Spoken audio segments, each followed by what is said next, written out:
Magkakasunod na sunog ang tumupok sa maraming kabahayan sa lungsod ng Maynila. Kahapon sa Isla Puting Bato sa Tondo. Ngayon naman sa isang komunidad sa boundary ng Maynila at South Caloocan City. Ang balitang A to Z ni Ian Maghanon. Pasado alas 10 ng umaga nang mag-apoy ang mga kabahayan sa tabing ilog ng Barangay Balut, Tondo, Manila City. Lagpas 20 mga fire truck mula Bureau of Fire Protection ng Maynila at Caloocan City ang pawang nagtulungan para maapula ang apoy.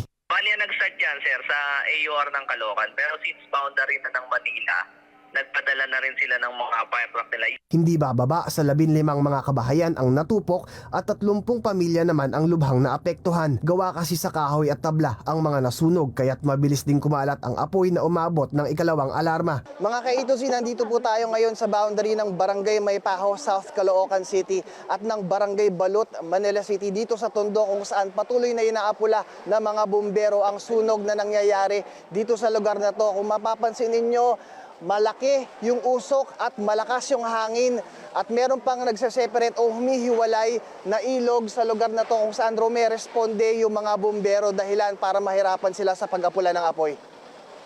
Siguro pinagmulan na ito sa mga luto-luto. Siguro hindi nabantayan hanggang umano na, umapoy na siya. Tapos ang pagkaan dito, nung sumabog yung super kalan, saka kumalat niya yung mismong apoy niya. Naideklara ang fire out matapos ang mahigit 1 oras. Patuloy naman ang investigasyon sa pinagmula ng apoy.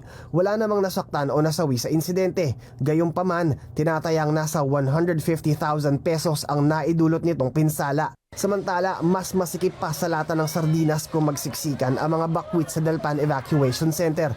Hindi kasi bababa sa 2,000 mga residente ang pansamantalang nanunuluyan sa naturang evacuation center matapos lamunin ng apoy ang kanilang mga bahay sa Isla Puting Bato sa Tondo kahapon. 3 bahay po namin nasunog, sir. Wala ko kaming nasalba kahit na isa.